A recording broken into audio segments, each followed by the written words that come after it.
Behind the Brand people? Welcome to the Behind the Brand. I have a special guest here on the Betar project. What is it? What are we doing today? We're doing today. You just told me to rock up. Yeah. Now, all right, guys, on Behind the Brand, we have none other than my guy, Nick Betar. Now, I'm going to put a massive disclosure out there. Before I do actually do that, I want to give a massive shout out to the Betar Media Studio. Literally going to do this every episode that we do. But I am really grateful that I've got a special guest on here. And the reason why is because, just to keep it real transparent, our actual guest that was meant to jump on now for today had some last minute changes, and so what did I do? I do what I do best, which is I work on doing the lastminute.com stuff. And so what I've done is I reached out to the co-host of the Behind the Brand, and I thought it'd be a good idea to get him on board. But there's also another reason why I wanted to get him on board, and the reason why is because this guy has one of the most impactful stories that I know. And the only reason why is because I've been a part of his journey behind the scenes. But this guy does not get the credit that he deserves, and he knows that. And I'm really grateful that we've got Mr. Nick Betar, or aka Betar, on here. How you feeling, bro? Being on the other side. Yeah. As we've been setting up, I'm like, this is so weird. Like, I guess looking at what my guests look at, and I said to you before, like, it feels weird sitting in this chair, even though we're in the same chair. So I'm like, my chair feels so much better than this. Yeah. But no, I'm very much so excited for this opportunity. Like, I've been on podcasts before, but as I stated to you off air before we started, my big focus moving forward into 2024 is really focusing on my communication and the way that I'm articulating myself and my message. Because if I can focus on that, whether that be doing a conversation like this or my social media content, it's going to transfer into my podcast. So that's a big focus for me. And as soon as you said, Nick, my guest cancelled, what do you think about, doing a podcast together? I'm like, you know what? Sweet, let's do it, bro. So I'm excited. I'm excited too, because Nick knows how it is to be the host. And so I know it's going to be very challenging for him to be on the other side. But I know that you've been on other podcasts, being on the other side of being a special guest. So I know that it's going to be quite smooth for you. But one thing I did want to touch on is there's a reason why I wanted to get him on. And although, yes, we're co-hosts and we run the Behind the Brand, people don't realize that he actually has a business himself, and he has a journey. He has a story to being where he is right now. And so I'm really keen to jump onto that. But before we do, you already know that there are people that are just follow the Behind the Brand. They have no clue who you are. Did you want to just, introduce yourself and tell the people what you do? Well, my name's Nick. I always hate these, because it's like, where do you start? Do you dive into like a full-on story, or do you just be like, hey, my name's Nick? But you know what? I think that's something that I think this is really good for you to jump on here, because it gets you to articulate. Because I know that was something that you wanted to work on, is learning how to articulate. So this is a great, I guess, starting point for you. All right. So to give you a bit of context, for myself, if you were to go back 5 years, so I've been doing my podcast for 5 years now. If you were to go back 5 years, I was that shy, quiet, introverted kid who couldn't have conversations, who lacked self-confidence, self-esteem, all that kind of stuff. And for me to be in a situation like this or any new environment, my anxiety would skyrocket through the roof, and I would be looking for every negative thing, creating all these scenarios in my head of what could go wrong just to get myself out of that situation. And it got to the point where if I was forced or had to put myself in a new environment, I would make myself physically sick to the point where I'm actually like vomiting. Yeah, wow. Because I created all these narratives in my head of what could go wrong. 99.999% of the time, none of that shit ever happened. It's just what I created and thought about up here. And it put me in a situation of, fuck, I don't want to be here. I want to stay in my comfort zone. Yeah. that has been a hell of a journey from that version of Nick to the version I am now. And I'm sure we're going to dive into that. But essentially, it all started from me going to a personal development event. Now, if anyone out there knows who Gary Vee is, American entrepreneur, came to Australia in 2019. At the time, I was at university and I hated it. I didn't know my place. I felt lost. And the only reason I ended up in uni was I was injured at the time prior to enrolling. And I went to my physio and he's like, oh, like, what are you doing after school? What are you doing with your life? And I said, I don't know. But I love health and fitness. I love sport. I love rugby league. Because that was the dream I was chasing. I was like, I want to go to the NRL. Mm-hmm. But the reality is, not everyone's going to make it to the NRL and you need some sort of backup. He goes, have you thought about sports and exercise science? And I started really diving into that, looking into especially the colleges over in America. And we speak about America, the NRL. Yeah. Round 1 is today in America, which is going to be amazing. But I looked into all that. I'm like, holy shit. Like, imagine working with those types of athletes in that environment. Like, that would be amazing, right? So dived into university and I hated it. I am not someone that belongs in a university. And for me to do a sports and exercise degree, you think, oh, it's all going to be like physical thing.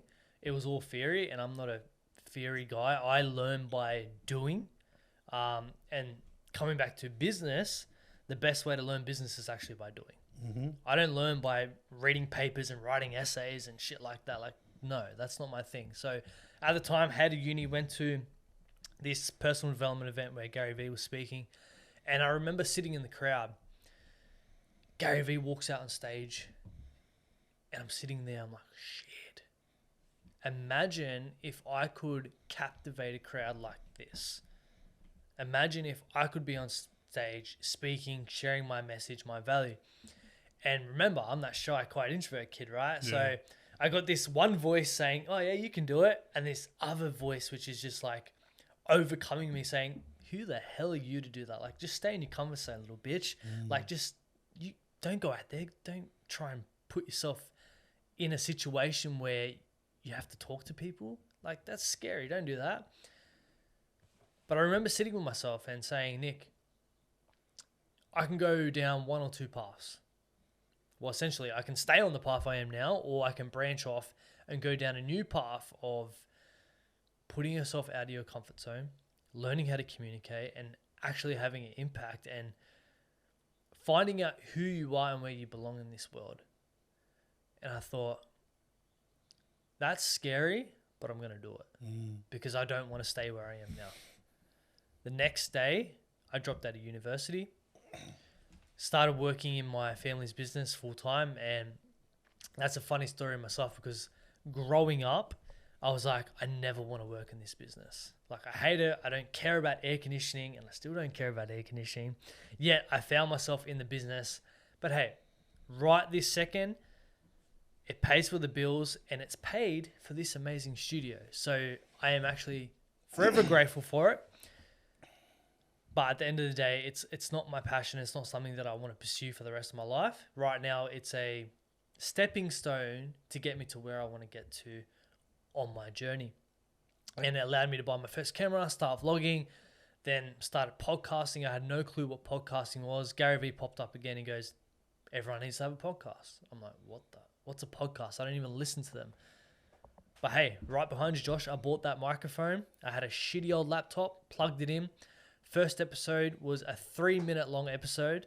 You want to grab that microphone? Yeah, I'm gonna grab it. Grab that microphone, baby. And I'm also going to grab, because I know definitely this was the very thing that you're using. Yeah. Right? It's very dusty too. My first little interface, yeah. So I had this little microphone, crappy JB Hi-Fi one, this little interface plugged into my very old laptop, which is not here actually. I think it's gone to the grave. But that first episode, and anyone can go back and listen to it because I left it on there. I don't care. That's a part of my journey. A 3-minute episode, and guess how long it took me to record? Over an hour. Yeah. Over an hour because I thought it had to be perfect. Because you were like cutting it out, yeah? Like you're like, you started it and then after that you I kept cut it pressing off. stop, start, stop, Yeah. start, stop, start. Oh no, I mumbled this word, or like I didn't know what the hell I was doing, but I did it and I put it out there. And for some weird reason, I kept going with it. I kept recording episodes. Then I got friends on and started having conversations with them, and I started to really find an interest in it because I was as naturally introverted. Like, social settings are not my thing, but one-on-one conversations, being able to dive deep and connect with someone was something that I realized, like, hey, I really enjoy this. And I had mates that jump on, and you think you know your friends, and then you jump on a podcast together and you just go another layer deeper. And you build a stronger connection there, especially when you're both opening up and you're being vulnerable about your journey and your story. Man, it makes that relationship so much stronger, man. But yeah, it just continued to grow and grow and grow. And 5 years later, nearly 300 episodes, 170 of them, I guess, episodes. So I've spoken to 170 people. That is crazy. Prior to me starting this podcast, I don't think I've spoken to that many people in my life. But I went on that journey. I'm still on that journey. And for me, I'm just playing the long game. Yeah. I don't know where it's going to take me, but I'm just enjoying the process. And I say this to everyone that has thought about starting a podcast or they're interested in podcasting. For me, podcasting has been the number one personal development journey for myself. You can listen to other podcasts, you can read books, whatever the case is, but being able to sit across from someone who has their own journey, their own knowledge, their own value, and for you to pick their brain, ask questions, and oh god, that coffee's kicking in, to learn firsthand from them, man, that's an experience that not everyone gets to get. Yeah. And I'm forever grateful that I'm able to do that and to be able to speak to 170 people and the amount of knowledge and growth that I've gained from them, which I'm then able to implement into my own life and then share to the listener, has been amazing. So in a nutshell, I think I went on a bit of a rant there, but that's I guess a small pocket of my journey. If there's one thing I've got so many questions to ask, but I do want to do one thing, and I want to acknowledge you, bro, because I know, and funny enough, I know this because I've listened to the first podcast that you've done with yourself, like your solo podcast, and to see where you were then, to see where you are now, like a guy that would, press start and then press stop and then press start, like on your episodes, to now just fluently just being able to share like your story, like it. I couldn't, be grateful enough, bro. The fact that I get to do this with you. Like, for example, when I just said the coffee's kicking in there, back when I first started, I would have said, scrap that episode. I got to start again. Yeah. It's part of the journey. Yeah. Like, you have drink here. You're going to coffee. You're going to burp. You're going to like mumble your words from time to time. Like, who cares? Yeah. If you try and make everything perfect, well, then are you really being your authentic self? You're not. Now I don't care. I'm just like, yeah, cool. It is what it is. It's a podcast. It's a conversation. It's funny because we usually get into that space, especially when it comes to like doing podcasting or even just doing vlogs, which we both have experience in doing. And there's always that thought in your mind of, we need to have that like perfect. We need to have that certain shot. We got to have that certain way of speaking and articulating. So yeah, I just wanted to acknowledge you, bro, and say thank you, for being able to. Not only just thank you for going out and doing the work and staying consistent, but being able to share what you have shared just then. Even though it went, bro, I looked at the time where it went for 10 minutes. You just sharing your story. But one thing I do want to say for you, man, is keep doing what you're doing. Tell you what's crazy? I would never been able to waffle on for 10 minutes. Exactly. That's what I'm saying. Now I can That's what waffle I'm on for 10 saying, bro. That's what I'm saying. That's why I'm like, I'm spacing our time on this podcast to acknowledge you and do it publicly. Like you know me, bro. I always acknowledge you in certain areas, like in the private. Josh is always on his knees, bro. Yeah, I know. Yeah, I'm always like grateful. But I wanted to do it publicly to let everyone else know that what you're doing well, man. And I just wanted to commend you on that. I know that other people are going to be doing that too. So as we do, grateful. Grateful. But I do want to touch on one thing.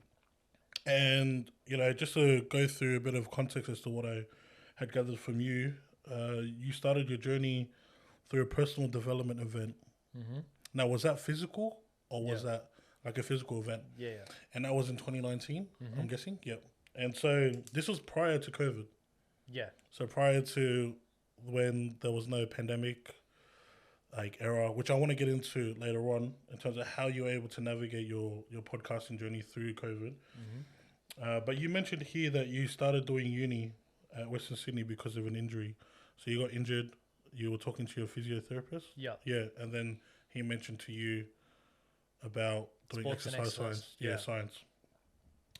Now, I wanted to touch on one thing, and it's the fact that you had that innate desire to let go of everything to focus on that one thing, and that one thing being doing podcasting Yeah. or going on that journey of like letting everything go. Can I ask you the question of how did you do it, and what was going through your mind at that time?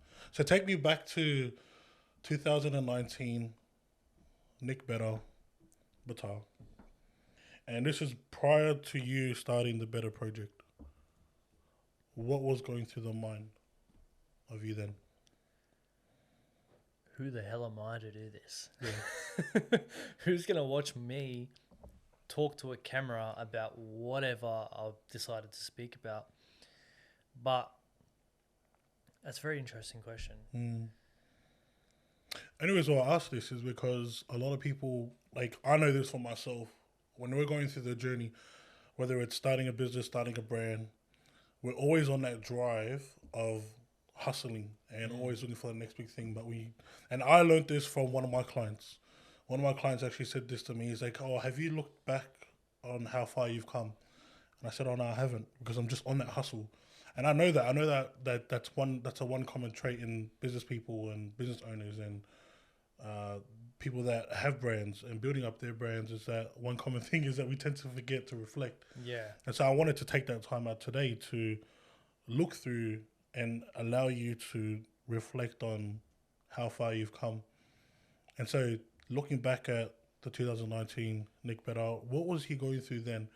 I'm sure that you're going through a bit of imposter syndrome. I'm guessing that you're going through a bit of perfectionist, anxiety. Talk us through, man. How was it like for you to even like allow yourself to let go of going to uni and I guess going through the status quo and wanting to start something different? I'm just trying to think how I can articulate this. It's good. That period of my life was very interesting because I was going down the common route that everyone goes down, right? Which I have done too. Yeah. To then go against the grain, to pick up a camera and to start filming myself. Yes, there was a shit ton of imposter syndrome. Who am I to do this? Who's going to watch it? Like I said before. I don't know why I continue doing it. I really don't know. I think it was to prove something to myself that, hey, you can actually speak to someone. You can put yourself out there and have these conversations and share knowledge and value, because throughout my upbringing, I was always put down for being the shy kid. He's just shy. He's not going to go out and speak to new people. And that's by people close to me too, like family members who would make it quite obvious that Nick's the shy kid. And when you're told that time and time again, you start to believe it yourself. Yeah. And it becomes your self-story. And I've spoken about this previously around what is your self-story. Mine used to be the shy, quiet, introvert kid who can't speak to anyone. Now it's like, man, I can jump on a podcast and I can have the conversations that I need to have to get the most value out of not only myself but my guest, and give that to the audience. I'm a proud father. Like, I still deal sometimes with imposter syndrome, and I think that's normal. Yeah. I still deal with a level of anxiety, but my relationship with anxiety has changed. Previously, it was one of, I don't like it. Why is it arising in my life? Go away. I just want to stay in my comfort zone. Now it's like anxiety arises. Amazing. Let's go towards it. Let's build a relationship with it, because I now see it as a sign of something that you need to do. So if I have a big podcast episode coming up, I'm feeling a bit anxious. But having that awareness to identify that is the first step. Because if you try and ignore it, if you try and shut it off, it's just going to grow bigger and bigger and bigger. You got to identify, but hey, I've got anxiety right now. But also in the wording of it, not saying I am anxious, I am experiencing anxiety. Because once you let it become your identity, then it consumes you. Then you lose control of yourself, and the anxiety just takes over, and then you're never going to get out of that comfort zone. It's just going to be a spiral down to what? Playing victim your whole life? Being like, hey, I'm anxious, I can't go out and do this. Well, I wish I could have done that, but my anxiety held me back. Like, we live in a society now where people legitly use anxiety or mental illness or depression, whatever the case is, as an excuse not to go out there and do something. Like, are you fucking serious? Like, yes, my podcast is around mental health, but it's not the poor me victim mentality. It's like, okay, cool. You're going through stuff right now. A breakup, loss of job, identity crisis. Like, we all have our own story, our own journey. But you can continue to live in that state of victim, or you can actually go out there and do something with your life. Because at the end of the day, it's all a choice.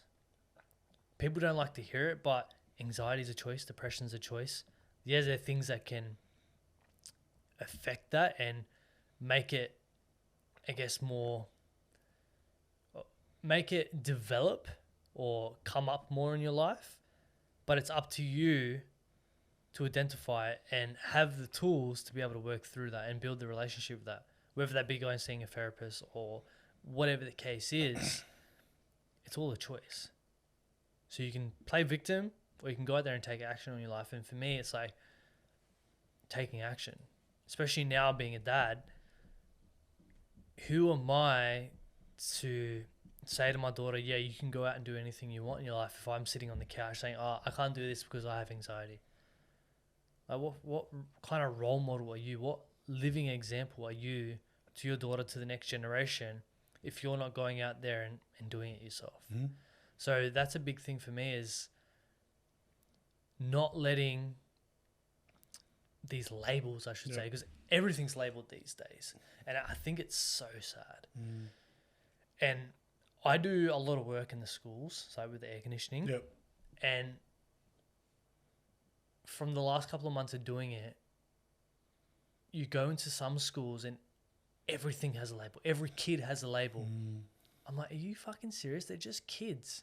Like, how can you label them with all these different things? Because what happens when they're grown up? They just attach that label to their identity. And then you wonder why, when kids go into the wide world, they can't handle any kind of adversity. They just crumble. What kind of life is that? What kind of healthy society is that? What happens when we go to war? We're just going to get fucking smashed. So for me, the whole purpose of the podcast now and my journey is to help men be better men. To turn up as their best selves, for not only themselves, for their kids, for their partners, for their business, their job, whatever the case is, but allowing them just to build that toolbox. So then when adversity may arise, they can overcome that shit. And they can continue to grow and to build off the back of that, because we all go through different seasons. And you actually got me onto this whole season thing, which I've taken on board now, that right now you may be going through a shit season. That's okay. We all go through shit seasons. Are you going to stay in that season, or are you going to continue pushing through it? right? Because at the end of the day, life doesn't stop for you. Life continues to go on. You go through all the different seasons of life. You can be stuck here in the past, or you can continue moving forward. And for me, it's like, keep pushing on. The season's gonna end. You're gonna move on to a next season. You're gonna go into that season with a lot of lessons, a lot of growth, which then you can implement into that part of your journey too. And it's just never ending. So yeah, it's very interesting. I just want to go back on the question. So, and just going through like what you had shared. So I ended up asking the question about how this all started for you in terms of you letting go of the university degree and continuing to do that and going full throttle on what we're currently going to be talking about right now, which is the Better project and how that all come about. And what I'm gathering from what you had mentioned is, I ended up writing it down, is you had to kind of ask yourself the question, am I going to be the victim or am I going to take action? And you definitely had taken action. 5 years later, you can finally say that you took action and it took you to where you are now. But I wanted to kind of follow up with the question of looking at yourself now, being here 5 years later, and just looking back on how far you've come. What was the cost that you had to make from you taking action? So if you had to look back, look at the cost that was taken towards. If you look at the different experiences that you could have went through the victim mentality and said, you know what, I can't do this. I can't be a podcaster. I can't do what Gary Vee is telling me to do. So instead of that, I'm just going to be a victim. I'm going to continue to allow myself to carry the identity of being a kid that always deals with anxiety or that is shy, that is introverted. But you flip that and you started focusing on, no, I'm going to take action. I'm going to do the podcasting, even though I don't know. Which, funny enough, you did mention that. Like, you had no clue what podcasting was.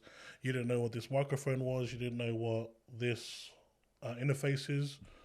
So if you're looking at that now, what did it cost you to get to where you are now in terms of taking action? A lot of stress and anxiety. So obviously it didn't fly away. No. It was very uncomfortable, especially in the beginning. And I'll say it cost me a lot of time. Yeah. Because pressing start and stop consumes a lot of hours of your day, and then you got to edit it all. Not even that, but even if you look at you reaching out to your guests constantly, like you mentioned here that you had 170 special guests that you had interviewed, 300 like podcast episodes in total, but 170 special guest episodes that you've done. So if you're thinking about it, there's more than 170 reach outs that you have done. Yeah. In addition to that. So yeah, just including that into what you're saying. Yeah. But going back to who I was as a person, I was never someone to go out and party anyway. I was just like always dialed in on something, whether that be my training for footy. As I said, the goal was the NRL, so I didn't go out partying. I didn't go hang out with friends, more so because I'd rather just stay with myself anyway. But I just put my time and energy into training because that was the goal I set myself out to achieve. So I was just going to go all in on it. Then it pivoted to, okay, this podcasting thing's pretty cool. I can easily put time and energy into that. I had no responsibilities back then. I didn't have a kid. I didn't have a partner that was serious at that time where I had to spend heaps of time. I didn't have bills. I was just living at home. So I could just work, come home, and then just focus all my energy into podcasting. And that's what I did. Get home, eat, straight into my room, and just be editing or recording or playing around with different things. And it consumes my life. Yeah. And I think they're the periods of your life that you look back on and you reflect and you're like, sometimes it's best to be naive when it comes to starting a business. Yeah. Because if I was to know now what it took to get to where I am now, would I have done it all again? Not many people would. Being naive is sometimes such a huge blessing. And I hear it time and time again with business owners like, yeah, I'm naive, but I was just so keen to jump in and learn. And then once you jump in, you're just all in. And it's kind of crazy looking back to say that this is my 5th year doing it all, and I'm in a studio that I built. Looking back to where I was in a spare bedroom in my parents' house, it's like, wow, I have actually come a long way, and I don't give myself the recognition for that, because you said it before that we're always so busy chasing the next thing. I'm like, I'm here now, but I want to be over here. I want this. Like, I can do all these upgrades in the studio. I can get more clients. I can get more guests in. But understanding who I was back then to who I am now has been a massive journey and a massive period of growth for me. And I'm forever grateful that I actually dove in and I guess took that leap of faith and trusted in the process. And I didn't know where it was going to take me. I didn't even think it would last 5-10 episodes. Yet here I am today. It's crazy when you think about it. Yeah, that's amazing, bro. It's really amazing to see how far you've come from the 2019 Nick, which funny enough, I don't know. I don't know who that Nick is. Because when did we connect? 2021 or 20? Roughly. I think it was 2020 because I remember I interviewed you on the podcast. We interviewed each other. All right, let me ask you. That version that you interviewed compared to today? Completely different, bro. Yeah, completely different. I think, okay, if I look at it from a podcasting standpoint, the conversation, well, the last podcast that we done together in terms of your, like, the Better project, and we were pretty much flipped. I was on that side, you were on here. The conversation we had then to the conversation that we had the first time, completely different. And the first thing I would state is the fact that I think you knew that you were in charge, as in you had authority, and that carried throughout the whole podcast. The first, like the last one that we had done, but the first one, what I felt was you're still trying to find your foot, and you're still trying to find your identity. You're still trying to find your authority in terms of being, okay, I'm the host, I'm the guy, and it's not in a cocky manner. It's a confidence matter. It's you being confident and being able to know, I know who I am.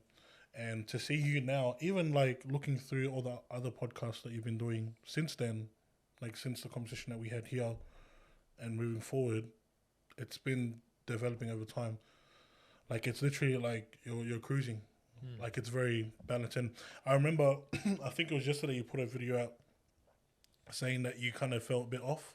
Yeah. In terms of like the last podcast episode that you done on the Better project. And I think that's all normal. I think there's days where you would have a really good podcast, and then there's other days where, yeah, it's just shit. It's even like today, like, I'll be honest, I'm tired as fuck. Yeah. But this guy went to McDonald's. Funny, I've never seen this type of like Nicky before, literally just to get some energy. We're sponsored by McCafe. Hey, if there's one thing that we're definitely going to get is we're going to connect with a person in coffee bar, coffee shop, wherever you are. Something, reach out. And the thing is, Josh knows me as the guy who doesn't drink coffee. No. Oh, no, caffeine. Just caffeine in itself. Yeah. This guy's literally like, he's all about natural drinking. I got a natural one here, Shine, but I was like, you know what? I want something a bit stronger here. Yeah. And I said, Josh, I'm going to Macca's. I'll be back in 5 minutes. Yeah, literally, like, I was just sitting here, I'm like, all right, let's just wait and see. But you know what it is? I think this is a great testament on how far Nick is willing to go in terms of getting the best version of himself. If that means drinking caffeine or going against his own rule, then so be it. But just going back to what we were like just having a conversation about, one thing I wrote here was being naive. And I know that within myself. I look at my journey with TKV, or even just all the other stuff that I've done. I look at it, I'm like, yeah, you had to be naive. You had to kind of look at yourself and ask, yeah, I don't know if this is gonna work up. I'm gonna do it anyways. So, no, it's good. It's good that you shared that. But what I wanted to do now is because we haven't even dived into the main meat behind We've why been going we're for on what, here. 40 minutes now? Yeah. We're on 35, so you're 3-hour pretty close. podcast coming up. Yeah, Joe Rogan, we're going for you. But what I wanted to do, you know the go, man. We do icebreakers here. And one icebreaker I wanted to do is I wanted to play a game called This or That. And so it's going to go for a minute. I've got a timer here.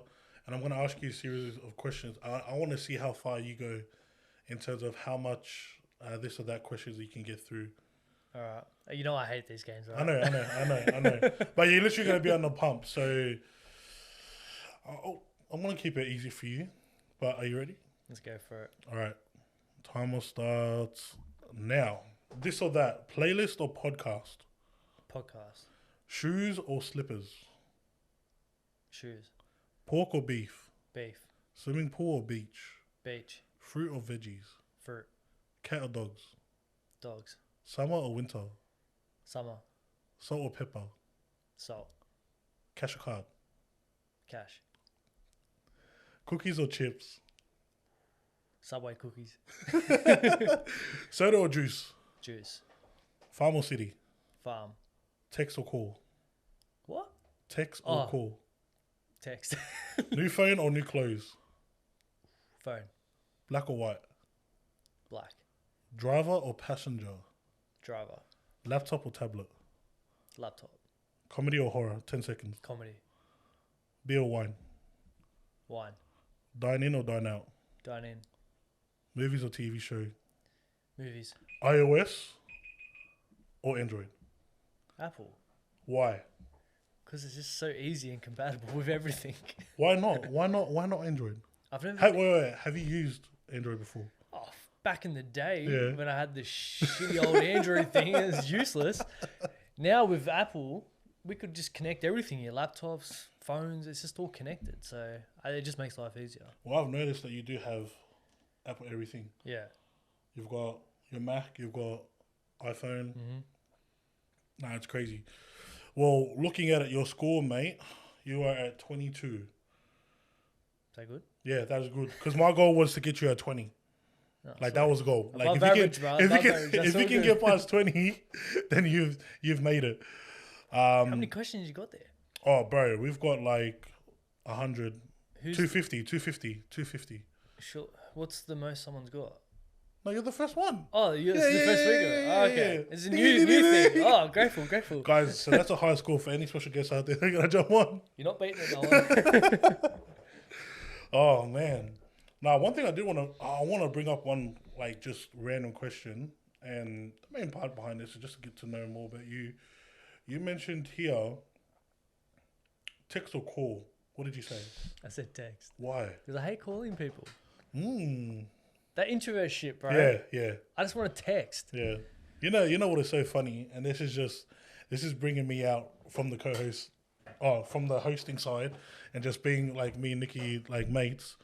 One thing that I'm always about, and this guy knows because I'm always calling him, is that I'm a caller. I'm definitely a caller. I can't I don't mind texting, but I'm just all about having the chat and yarn. And this guy knows that for sure. Like, I'm grateful, but sometimes you just call me, I'm like, fuck off. Because I know you want to call me for one thing, and then it turns into 10 things, 100%. And I'm like, oh, bro, 100%. I'm on the hour for minimum an hour here. But it's good. You know what? And I think one thing I've learned just from this relationship is that it's good. Like, it's good to have people that are completely different. You know, just imagine you having connected with another introvert that just texts all the time, and it gets like tedious and it gets boring. But yeah, I just wanted to ask that question, bro. Text or call? Are you sure? It's just text? It depends the mood I'm in. If I'm in a good mood, I'll jump on the phone. But 9 times out of 10, it's just like, just text. Yeah. It's a lot easier. Well, I've noticed too, when we're on the phone, you know what? There've actually been times where Nick's called me and we've literally flipped. Like, we've like done a role reversal.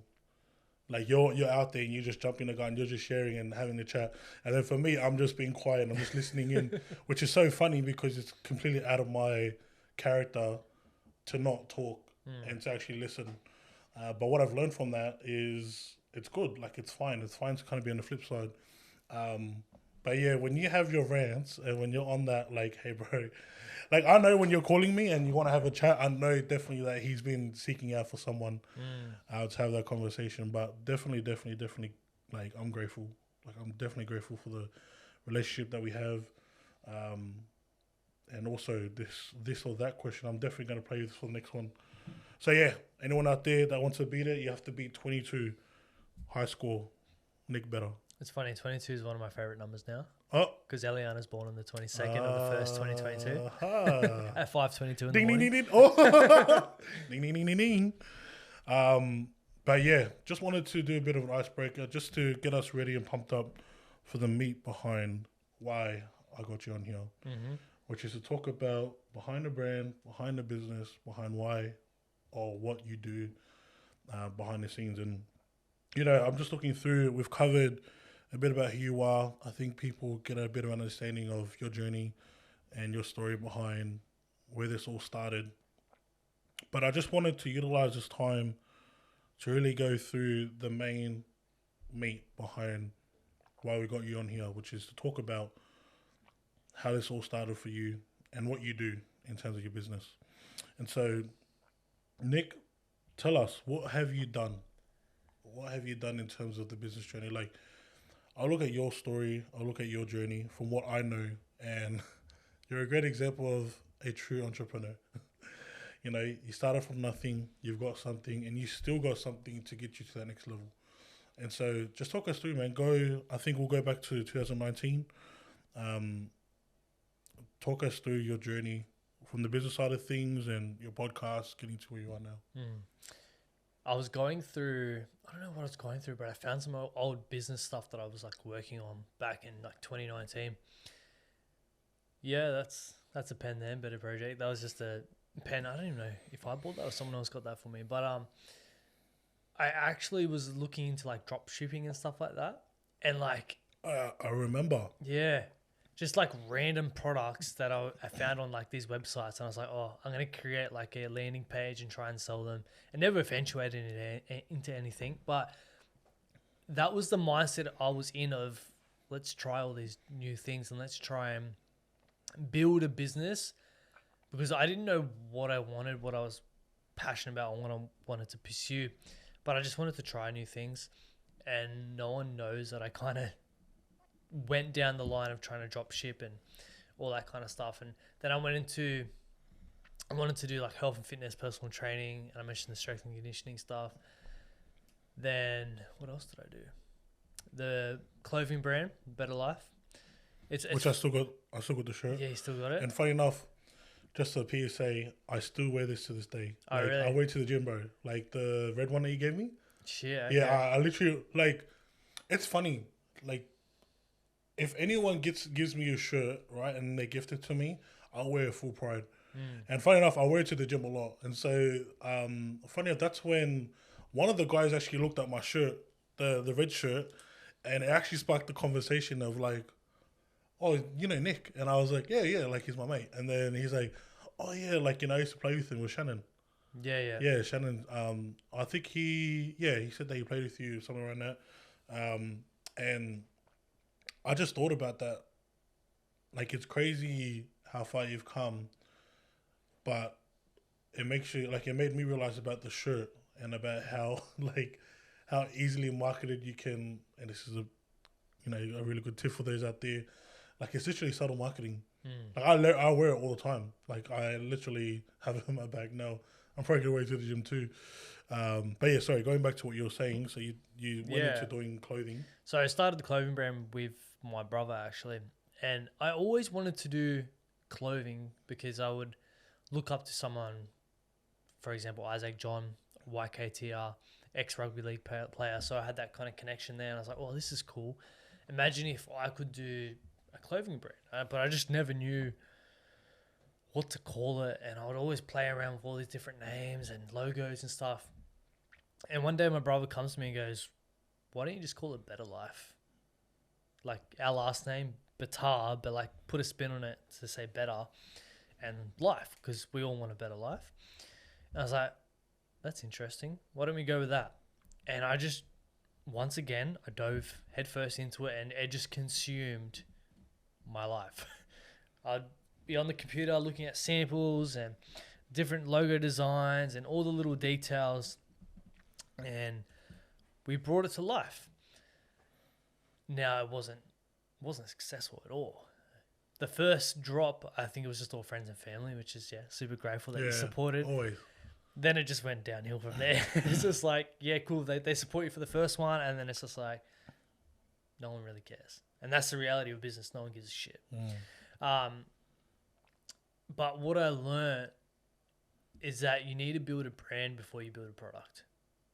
Yet I was building a product without no brand. Like, no one knew who I was. I was just starting out the podcast journey. So that was like not where it is today.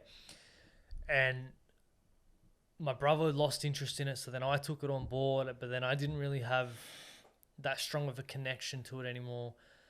And then it just kind of died. And then I decided, you know what, I'm just going to go continue with my podcast because that's my baby. That's where I started. Just focus on growing that.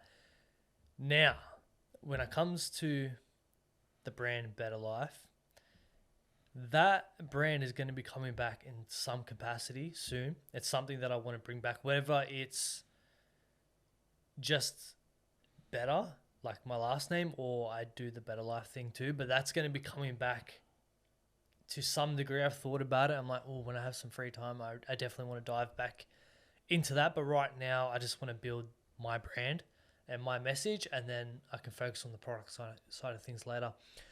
So all in on the podcast, growing that, and then I built this beautiful studio for my podcast. And I actually had one of my guests come through, and he comes and he sits in the chair and he goes, have you ever thought about like renting out this space to other podcasters or other content creators? Like, you can make some money for it because it's not like you're using it all the time anyway. And I thought about it. I was like, that's a good point. And I remember just putting an ad on Facebook Marketplace saying, hey, podcast studio for hire.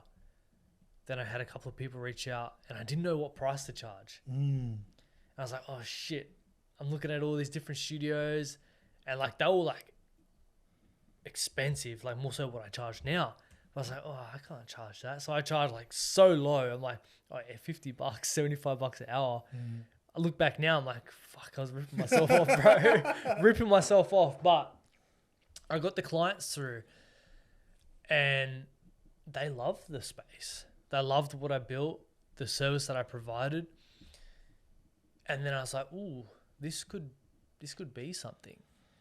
And looking back, you know what the studio first looked like to now what it is now. It's like that in itself it's gone through different iterations. Last year, and I've disclosed this before, for a side business, for something that I didn't know was even going to make much money at all, I made $20,000 from this. This year in 2024, I've made 10 grand in 2 months. My goal is to make 50 or 60K from a side business, which I want to use to then pull back from my day-to-day job, which is air conditioning. So then I can put more time and energy into the business, into my podcast, and just continue growing that.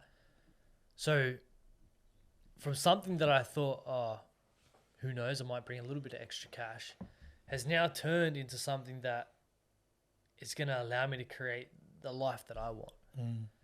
And it just goes to show you just got to start something. You just got to take action. And that's a big piece of the puzzle that I share with everyone is like, you can sit here and you can think about taking action. You can read all the books. You can listen to all the podcasts. But the way that you learn is actually going out there and doing the thing that you want to do, because then you're going to have the setbacks. You're going to be faced with a bunch of adversity. And that's where you learn. That's where you come out the other side. And as I said, this studio's gone through different iterations because through having clients in here, I'm like, I need to do this. I need to change this. I need to put the lights up there and like do all these different things to make the experience better for my clients, for my guests. And it's just continuing to growing. And I don't know where it's going to take me.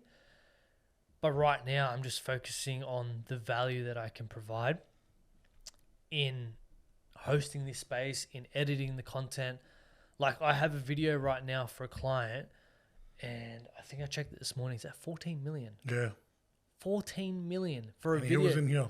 Yeah, sitting right where you are. And just want to clarify, were you the editor behind Yeah. it? Yeah. See, so So everything was all, the production was all in here, and also the editing was in here too. Yeah. So I did the whole service, and that's what Better Media is. It's the full done for you service. So all you have to do is come in here, do your thing, and everything's taken care of for you. So for me to be able to sit back and see a video like that, and he's posted other videos as well, and they're, you know, a couple of 100K. There's some that have got 1-2 million. Like, I would never have thought that content that I would have edited would reach that amount of people. And through doing that, he's like, man, I'm coming back for more. So now I'm building that social proof and that reputation of, hey, this studio, my editing is actually worth it. It's actually going to get results. And it makes me fucking happy, bro. Happy knowing that the time, the effort, the energy that you're putting into something is slowly starting to pay off. It's not going to be an overnight success. But through me continuing to turn up, putting in the work, building the business, it's all going to pay off. So the main business right now is Better Media. The podcast, would I class that as a business? It's more so a passion project, which allows me to grow and to create more opportunities for myself and for other businesses down the track. It's more so a networking thing and a personal development journey, as I mentioned before. So, yeah, the main business right now is Better Media. I want to bring back Better Life or Better down the track. But right now, I don't want to spread myself too thin. It's just focusing on my core businesses and my passions and my values of being a father, and then seeing where that takes me. That's crazy, man. And I look at how far you've come, and I also look at, you know, you started drop shipping first, then you went into the health and fitness journey. What was that specifically like into the health and fitness? Were you doing like PT stuff? Was it your own thing? Like, what was I was trying to get an understanding. Yeah, so I was doing my funny story on that. I was doing my Cert 3 and 4 in fitness. Yeah. And then the company that I was doing it for went bankrupt. So I never actually got my certificate. Oh, wow. Which was bullshit. But what I was doing... Wait, was this during COVID? Or was it pre-COVID? During COVID, yeah. Ah, so they would have... Yeah. The typical... Yeah. Everyone, it's like there was so many companies that went like, you know, rogue or they went broke. Yeah. So my parents were pissed because they paid for it all and then I got no result out of it. But it is what it is. But It wasn't meant to be. It wasn't meant to be. Because what I was doing is I was finding cookie cutter programs and recipes and shit like that and trying to sell them. And I had no fucking clue. So I'm actually grateful that never took off because that just doesn't sit with me now like as the right thing to do. But when you're that age, you're just trying to build something and trying to see what sticks. But like my message now would be do something that aligns with your values and that allows you to be your authentic self, because you don't want to try and be someone else that you're not. And they say in business, you know, find a niche or pick a niche and just focus on that. The thing is, you are the niche. Yeah. You are the niche. People, branding, people buy people, not businesses. You're different to me, but we have very much a lot of similarities, right? People buy into who I am and my journey. I'm creating my own niche. I'm creating my own brand that when the time comes and I continue building this audience and giving this value, which is why I'm so focused now on my own content, like the solo content side of things, is because everyone looks at the podcast and my page, and for such a long time, because I wasn't confident putting that side of me out there, they just seen my guests and they're like, oh, who's Nick? You're just someone who asks questions on a podcast. It's like, no, I actually have so much value to give, and there's so much more to me than just a podcast host. And I want to share that now and add value and build an audience and community off the back of that, because down the track, I have plans to create different products and services. But first, I need to build the audience, and then the products will come after that. And people will be more inclined to support what I'm doing because they're not buying the service and the product, they're buying into me. And coming back to the skill of communication, every day you are selling yourself, whether that be on a podcast, a sales call, business, whatever the case is, you're always selling. So you need to learn how to communicate and articulate yourself in a manner that doesn't come across as a slimy salesman, but comes across as someone who actually cares, who's authentic, and who actually wants to add value and help someone. Because then by you helping someone else, they're going to help you and support what you're doing. So that's the direction that I'm heading in right now. Yeah, so just going through that, so the health and fitness journey, like you done your Cert 3 and 4 PT, but you didn't actually get the certificate, which is pretty disappointing. Yeah. But good, obviously, wasn't meant to go through. You done the t-shirt thing, doing the merch with the Better Life, which is with your brother. And then you went into podcasting, which is probably, looking back, is like probably the one thing that kept going at everything else. Yeah. And you mentioned that it's more of a project for you, a opportunity for you to network with other people, and even that too. Like, from what I've gathered, I've understood that a lot of the clients that you currently have now that are using the Better Media Studio, excluding us, is from guys that you've interviewed. Yeah, it's been crazy that I've been able to bring guests into the studio and build a connection, build trust, and have an amazing conversation. And because a lot of them are business owners, they're like, ooh, this would be a mad space to create content. And then we get chatting about it. Next minute, they've turned into a client. And it's crazy that just by having a conversation and building a relationship with someone, you just never know the opportunities that can come off the back of that. Yeah, 100%. And so, and then, going through the podcasting with the Better Project, you were able to launch what you currently have now, which is the Better Media Studio. Now, I wanted to dive deep into the Better Media Studio because that is your current income outside of your income that you're getting with your 9 to 5. Talk us through, like, you did mention a bit about how it all started.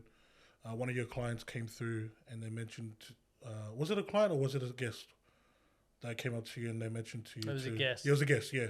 So a guest came through and they had offered, or kind of add that 2 cents of, hey, why don't you think about renting your studio? Now, from my understanding, I know if I got asked that question and if I was in your shoes, I'd be iffy. I'd be questioning about it for a few reasons. One could be that this is your baby. You've built this whole thing. You don't want it to be like neglected, or you don't want it to be like misused, or potentially it could be the safety of the fact that, the address and the fact that, where the studio is currently at, it's not located privately in a sense. So talk us through, like, how did you navigate your thought from it being an idea to reality for you actually renting out your studio versus back then when it was just you were using it for the Better Project? Yeah, I definitely had concerns about it. I was like, I built this for my own podcast, then I'm going to invite other people in here who I don't know, but I just seen it as an opportunity for extra income, to add value, to grow. And I didn't know where it was going to eventuate into, but I just had to trust that, well, more so just give it a crack, because you don't know what's going to happen. I made sure I got a security camera there just in case. But yeah, just putting the measures in place in case something went wrong, that I could cover it. But just by giving it a crack and seeing where it could lead to, you see where it is now. Yeah, I could have just sat on the fence and be like, oh, you know, it would be cool, but this holding me back. Where's that going to get me? And I'll be honest, if it wasn't for the income of this studio, I would be pretty stuffed right now financially. Yeah. Because after my daughter was born, my partner didn't go back to work like full time. So it all came out of my income and my savings. So to have that extra income on the side helped so much. So without that, I would be pretty damn stuffed. And I'm super grateful that now I can turn that hopefully into a full-time business moving forward. Yeah. It's crazy, man. Like, it's crazy to see how far you've gone from drop shipping to, you know, owning and renting your own, you know, studio. I just wanted to touch base on the actual production of you building the Betar Media Studio. How did that come about? Talk us through. How did you go from it being where it was before to where it is now? So I never looked. I'm only renting this place. This is a garage in my backyard for people that don't know. And I was in a spare bedroom at my parents' house. But when my daughter was born, my missus is like, nah, we can't continue living with your parents. We need our own space. She was looking for houses. She's seen this one and she goes, we're moving here. I've applied for it. This is what we're doing. And we got accepted. Next week, we're moving in. I'm like, oh, shit. Okay. Moved in, had a look at it. And I was like, ooh, this is a cool space. Imagine if I could turn this into a studio somehow. It was just old, shitty garage. Nothing's level, nothing's straight. But hey, let's work with it. And I got my mate over who does like construction and building. And I go, what's your thoughts on turning this into a studio? Like, is it possible? Can we do it? And he goes, yeah, we can do it. So for the next 6 to 8 weeks after work on the weekends, we built it. Built the ceiling, put the gyprock up, painted it. God, I hated painting. But we got it done. And I'm forever grateful that I actually put so much time and energy in. I documented that. You can go onto my Instagram and see where it started to where it is now. And I think it's in your highlights. Yeah, it's in my highlights. You can go check that out. Like building the wall there, the dividing wall, like all these little details that me and my mate did, and I'm super grateful for him. Shout out to Mick for putting that time and energy into helping me to build this, because without him, I wouldn't be able to provide this service and I wouldn't have been able to take my podcast to that next level. So yeah, that in itself has been a journey. And then coming back to like this studio has gone through many iterations from the get-go, because I didn't know what I wanted it to look like or the layout or anything like that. So I just kind of chuck shit in here and hope for the best. And then it's just kind of evolved into what it is now. And still now I sit in here, I'm like, oh, I want to change certain things and I want to continue building it. But what I love about this space most is I've had many people come through and they go, oh, we've gone into other studios before, but it's just like a warehouse, and it gives that cold commercial feeling. Whereas you walk into here and it's actually like a cozy studio. Like it makes you feel like home. You're not just in a cold warehouse. You're not just another number. It's like, oh, I'm coming into my home and I get to record content. So that's what I love about it. And I obviously have that personal connection to the space because I built this with my bare hands. So yeah, I'm forever grateful for this space. It's pretty awesome. One thing I do want to mention too is the aircon. The amount of people, like, we're at episode 4 now with you. The last 3 episodes that I've done with the boys, bro, they're all saying the same thing. Yeah, well, it's been 40 degrees outside. Yeah. They're walking in and they're thinking like, oh, it's probably just going to be in this little shack. Because they walk through and they're like, I think Marco Falalo said that in the last podcast. He's like, yeah, it's definitely...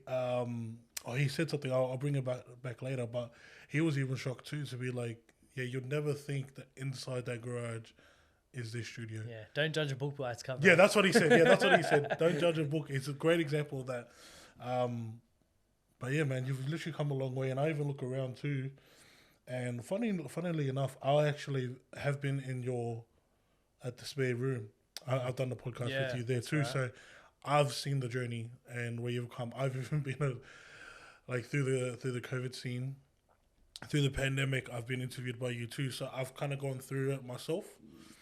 But yeah, there's definitely been growth, man. And I'm so glad that even though this was last minute, even though this wasn't planned, I'm glad that we're able to have this conversation where you can share your journey. Mm-hmm. Can I ask you though, as you've been sharing the journey of you going from dropshipping to doing a health and fitness journey where you didn't get the certificate, he needs it back, guys. He might need it later on. Like going through that and then starting the Betar project and then now doing the Betar Media Studio and renting out the studio.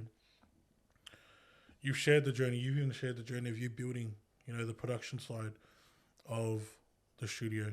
I wanted to ask you, there's definitely been some lowlights, and I've been a part of it, just with you. But there've definitely been some points where you felt like, that's it, I'm done. I'm gonna throw in the towel. We know now that you still haven't. You still haven't thrown in the towel. You still haven't, given up and said, I quit. Can you take me back to the biggest low point that you had through your journey with the Betar Media Studio, specifically? We discussed this when I was building it. Remember, it took so long, and it actually, I wasn't recording anything. I wasn't creating any content because, once again, I was in a spare bedroom in the house here, and I just hated it. I didn't feel comfortable. And every time I'd go to record, it's my partner's out there, my daughter's out there crying. Like, I'd feel guilty doing that. And it just didn't feel good to do it. But then that put me in a bit of a hole because I enjoy creating content. I enjoy having conversations with people, yet I wasn't able to do it. And the studio just dragged on way longer than it should have. What was the plan? So the expected plan for you was how long? I was hoping like a month. Yeah. It took two and a bit months. Yeah. And it just really held up the progress, and I felt like I wasn't growing, I wasn't achieving anything, and I had all these goals for what I wanted to do with the podcast, but I couldn't do it. And there was all these guests that I lined up and I wanted to speak to, but couldn't do that. So physically? Yeah. Yeah, you want to do it physically, not virtually. Because I remember back then you were doing it virtually. I did everything virtually, and I hated every single minute of it. Like, there was obviously some good conversations, but on a whole, I did not like it at all because you can't connect. You can't feel that energy with someone like you do sitting across from them in physical form. So I wanted to get this studio up and running so I could get back to focusing on the thing that I really love and what I enjoy. So that was a really low period of, fuck, hurry up. Like, I want to do this thing, but it also taught me a lot of patience too. So looking back, I'm actually grateful for that time because it allowed me to really reflect on myself and be patient and think about the direction that I want to go with it all. So that was a very low point. And looking back at it now, people are like, are you serious? Like, you're just looking about an extra month and not being patient. But when it's something that you really love and enjoy, and a lot of people would have experienced this during COVID where you're locked in your house and you can't go out and exercise or go and see people, like, that takes a toll on you, even if it is for a short amount of time. So it took a toll. It wasn't massive, but compared to everything else, I'd say that was probably one of the, I guess, lowlights of that period. Everything else has just been a part of the journey, just the ups and downs, and just embracing it for what it is. Because as we know in business, it's not all sunshines and rainbows, and you're going to have your setbacks, but it's like, okay, cool. How can I grow and how can I evolve off the back of this? Another low light would be,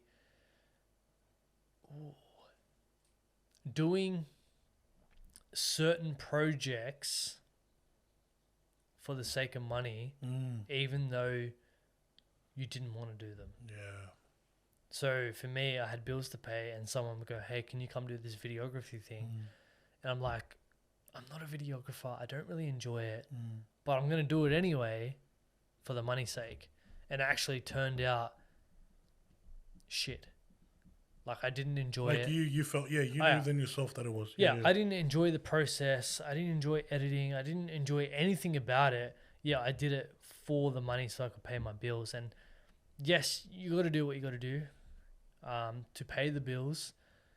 But one thing now is just sticking to your guns and sticking true to who you are. And now if anyone comes up to me and goes, "Hey, I want to do videography. Like, can you come film stuff for me?" I'm like, "No, sorry. Like, podcast is my thing. Go hit up Josh. He loves the videography side of things." So, and I feel so much more fulfilled inside knowing, like, I'm setting a boundary and I'm not neglecting myself in the way of letting money dictate what I do with my life, which feels good knowing that you're just sticking to what your business is. And yes, you want to try different things. So I am grateful for that, because it did allow me to try that different side of things of media, because I was then able to learn about, or reflect on myself of, hey, this is not for me.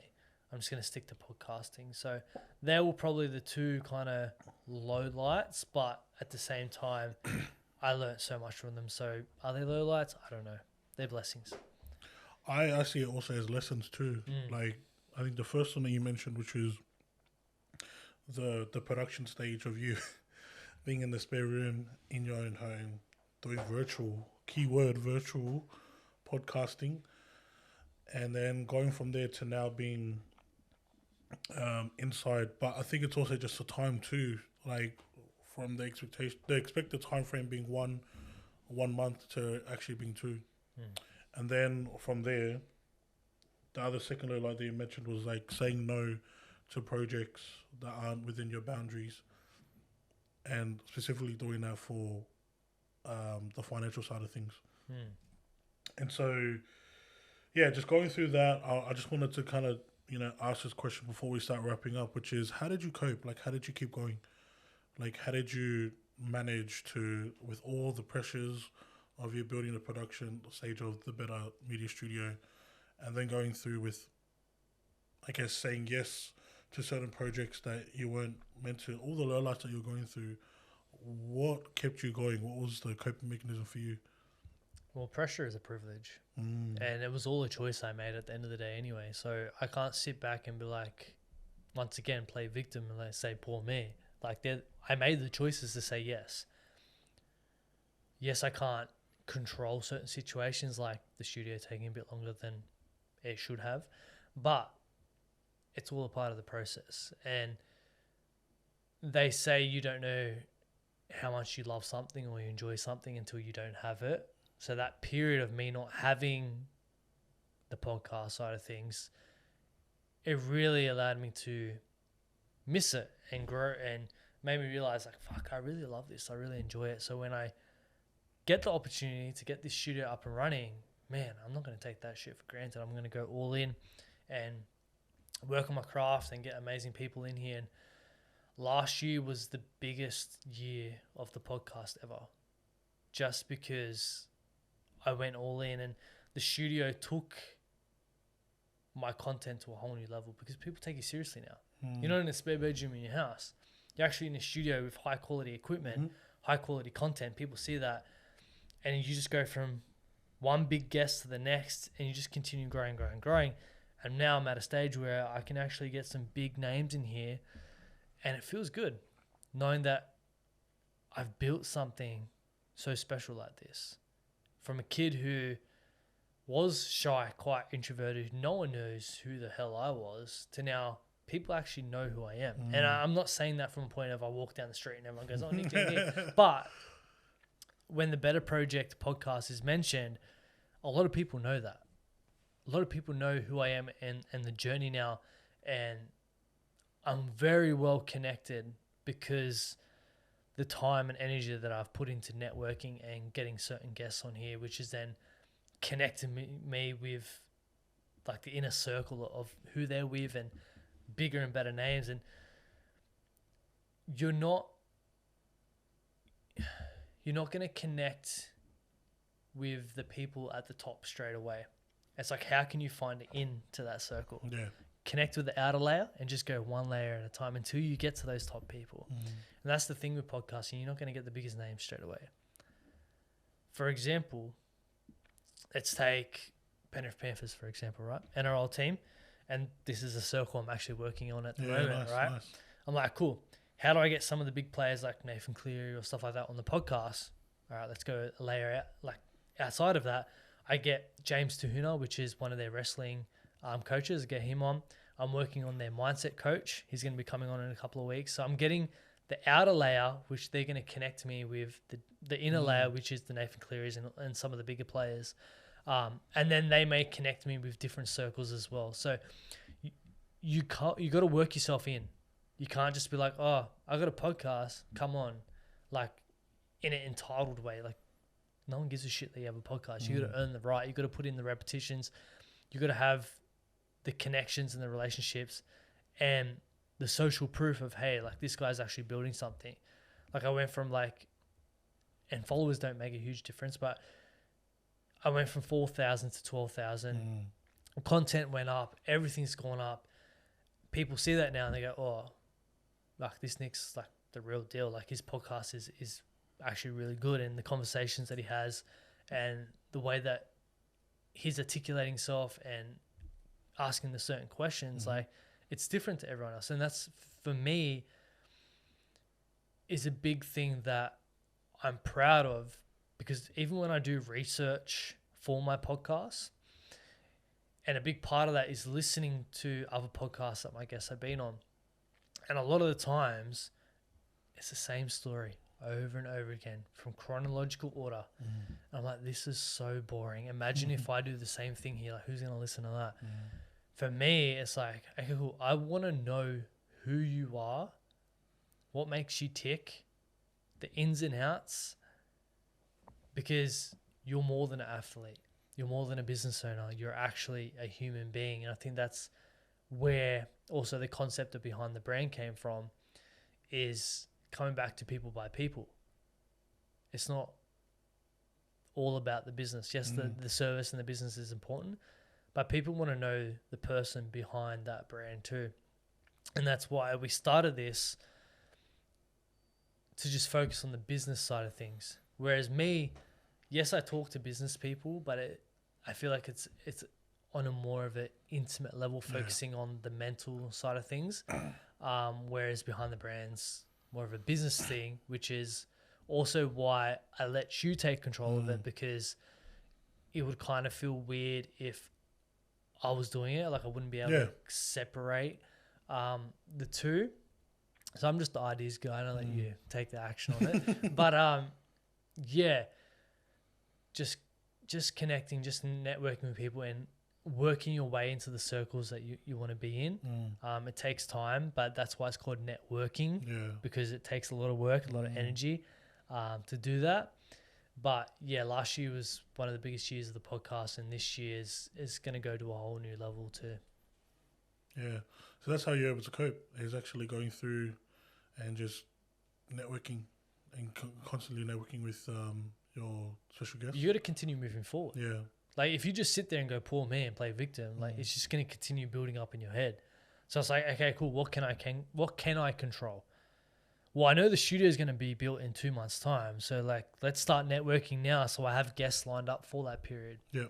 Let's start planning these episodes, or planning solo content, or planning how the studio is going to look. So then when it is, the foundations are built, I can come in here and quickly put it all together. So focusing on the things that you can control and not getting so caught up on everything that you can't control, because you're not going to be able to control everything. And if you get stuck in trying to control the uncontrollables, it's just a never-ending battle. So you just focus on what you can control. It's funny, I was just going to follow through by asking if there's any piece of advice, but I think you've already given it. But Is there any actual advice that you want to give to those that are either wanting to start a podcast? Oh, no, sorry, either wanting to start their business journey, or that are currently on their journey and wanting to grow? A big thing that's been sitting with me lately is, what story do you want to tell? The one of working your 9 to 5 job, having kids, buying the house, living life safely, retiring, maybe doing a few holidays here and there, the Aussie dream, the typical life that society tells you that you gotta live, or going against the grain, starting a business, pursuing your passions, your purpose, climbing up the mountains, getting knocked down to the bottom, climbing different ones, like finding your path, finding who you are and your place in this world, and learning and growing along the way, so that when your time is all up and done, you look back in your life and you're like, fuck, I gave it a crack, eh? Like, I actually gave life a good damn crack, and I don't have any regrets. Because you look at people that are on their deathbed, they always have regret of, I wish I did this. I wish I experienced this. I wish I gave this a crack. I wish I was this type of person instead of living in my comfort zone and working a 9 to 5 job. It's like, is that what you want to be remembered for? Oh yeah, Nick, he went out there and worked his 9 to 5 job, and he retired and he was happy. Was he really happy? No. Like, no one gives a shit about that. What story do you want to tell? You look at all those books behind you, they all have strong stories of adversity and overcoming that and going against the grain. And for me, especially right now where I'm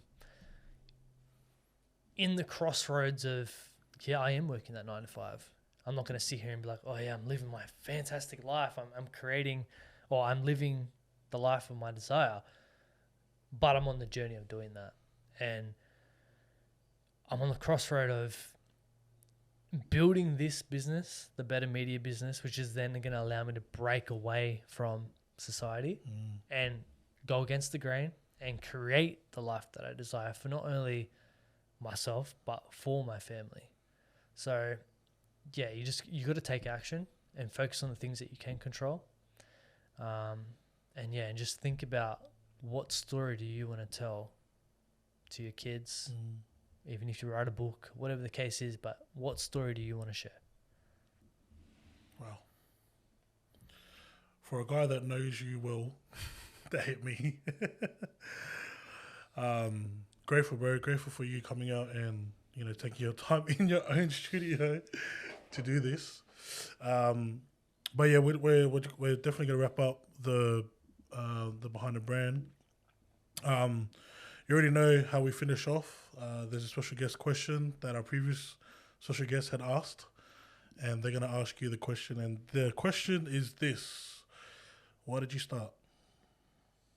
Why not? Why not give something a crack? But why did I start? I think about it now, and coming back to what I said, everyone knew me as this shy, introverted kid. So I look at it now, and it was like to prove something to them, to myself, that, hey, yeah, I am shy. Yeah, I am introverted, but it doesn't mean I have to be stuck in that identity my whole life. Like, I can actually go out there and be out of my comfort zone and have the conversations and go out and achieve anything that I want in my life. People have the misconception of, once you get this identity or this label, like, that's you. You're the NRL player, you're the business owner, but you wear so many different hats. And coming back to the niche, like, you are your niche.